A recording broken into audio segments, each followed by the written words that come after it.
Ang susunod na programa ay rated G. Ito ay pwede sa lahat ng manonood.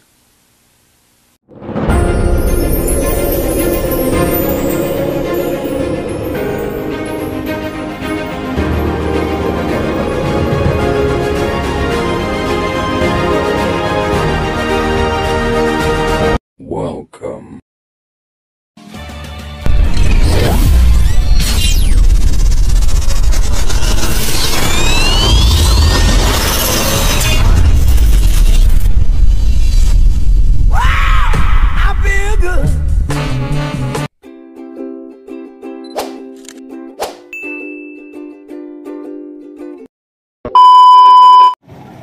Hello guys, third day ng araw ng pasukan guys. Pangatlong araw ngayon ng school year 2024-2025. Ito yung eksena guys, araw ng pasukan. So far, ganun pa rin ang ating kalsada. Bako pa rin guys, wala pa rin improvement. Hindi pa rin tayo dininig ng mga nasa kinaukulan, kaya tiis ganda muna tayo dito sa bako-bakong kalsada guys. Ayan si Jack oh, malaman kung saan dadaan. Ayan, dahil sa sobrang ganda ng kalsada.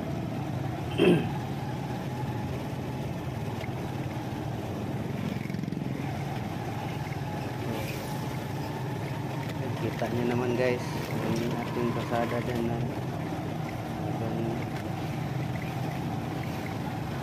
lalaki na ng mga bako-bako, malalim na ng gusto, padagdag ng padagdag dahil sa mga truck na nagde-deliver dyan sa mga hardware dyan. Oh, kita nyo, parang hilog na ngayon, parang sapa.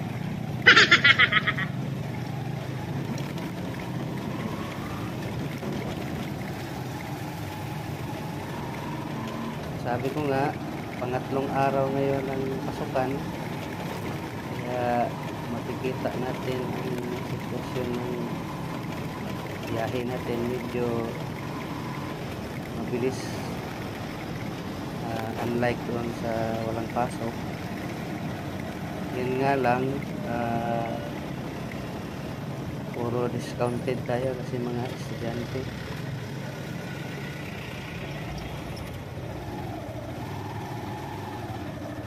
Another lubak na naman guys. Nandito pa ako sa Westwood subdivision, yung part na to. Ito ang mas pinakamalala talaga dito. Kita mo naman ang matindi.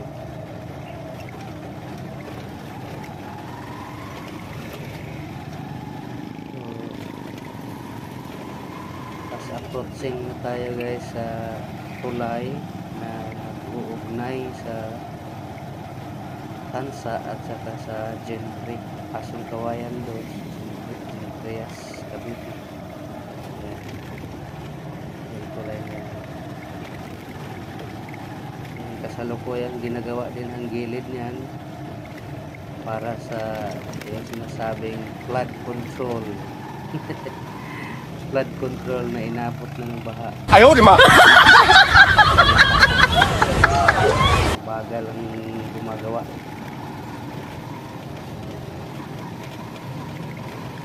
Buti na lang dito sa area na to, hindi na nagbabaha. Talagang mabilis ang action dito sa Gentry, sa ginagawa nilang impurnal dyan yung kanal. So tapos na yung kanal dito sa side na to. So, kalsada na lang ang problema. Civil imbes na problema yan. Ng konti naman, konti na rin lang naman. Kasi doon sa unahan nagawa na. So dito sa Gentry guys, mabilis ang action ng mga kinaukulan dito. Talagang sinusundot si PhilInvest. Umaksyon naman si PhilInvest, kaso tapos ang budget, hindi natapos. Pero kahit pa paano may nagawa. Yan, dito na tayo, yung kabilang side na yan, yung residences at saka Belmont Hills magkatapat. Yan, dito banda, hanggang dito lang ang nagawa ni PhilInvest, yung gitna na yan.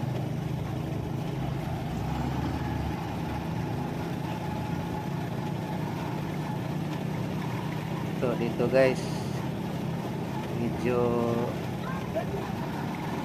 okay na po dito yung kalsada hanggang doon na yan. Ito lang yung natapos ni PhilInvest, yung ilang haba lang yan. Ito sa Castillon Phase 2,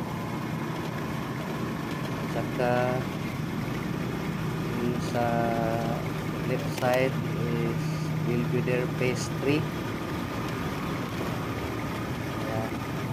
Ganda na yung kalsada, hataw-hataw na tayo dito.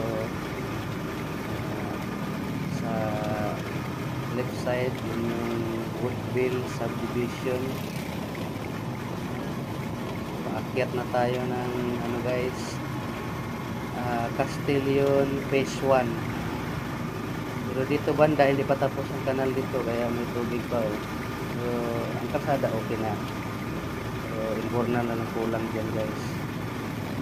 Paakyat na to guys, paakyat ng Castillon Phase 1 papunta dito sa kakabukas lang na school, bagong gawa ng ating butihing mayor John Ferrer. Itong dito high school, nilipat na kasi ng high school dito, dito sa right side. Sa right side yan, yung maraming estudyante na lumalabas.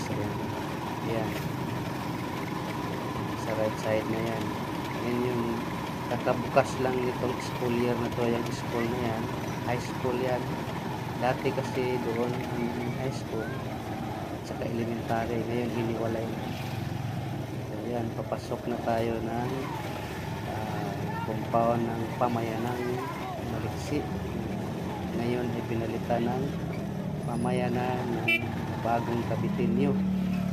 Pero well known pa rin ang pamayanang Maliksi guys.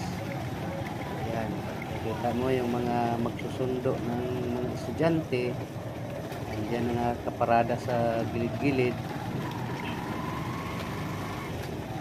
Pero kahapon, nung unang araw guys, yung pasukan, talagang kumpul-kumpul ang traffic dito guys, kasi hindi pa na-assess ng ating mga upulan. Ngayon okay na, medyo tuloy na ang daloy ng traffic ko dito. Ito yung intersection guys, papunta ng Ulang Bilog, yan sa left side. Continue tayo, yan nakikita natin building na yan. Diyan dati ang high school ng pamayanang Maliksi. Tapos sa likod niyan elementary. Since nagbubukas na yung bagong building ng high school na dinaanan natin, yan puro elementary na yan.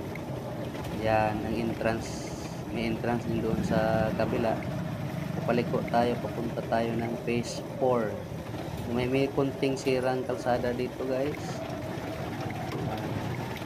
Yan, paikot na tayo dun sa buong school na yan. Yan, may entrance din yan guys, bago tayo dumating sa entrance ng pamayanang Maliksi phase 4. Kakanan na tayo, kaya papasok tayo ng phase 4. Ito ang pinaka-gate ng phase 4. Yan, kahatid ako ng pasahero guys. Kaliwa daw, kaliwa.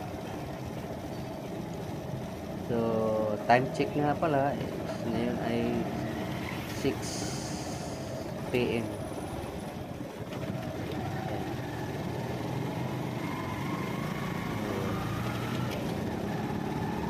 Ito yung tinatawag na mga blue house dito guys. Puro blue ang bubong dito eh.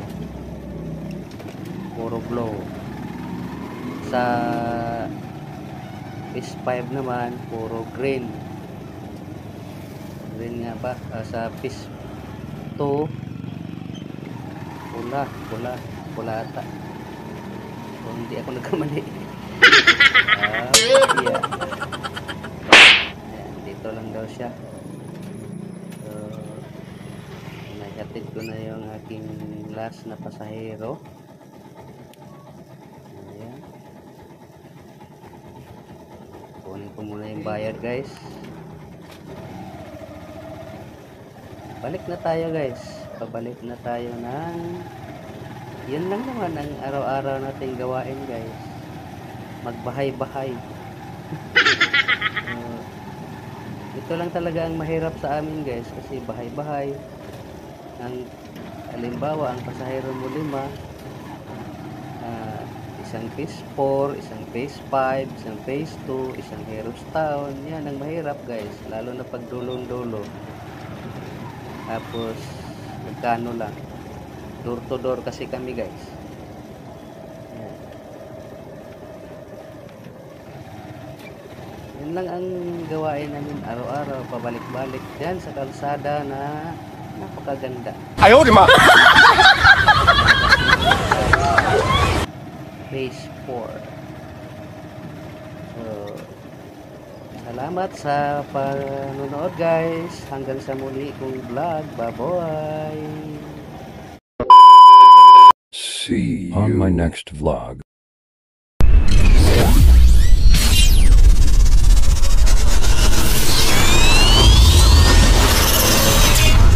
Milben TV. Subscribe, Like. share.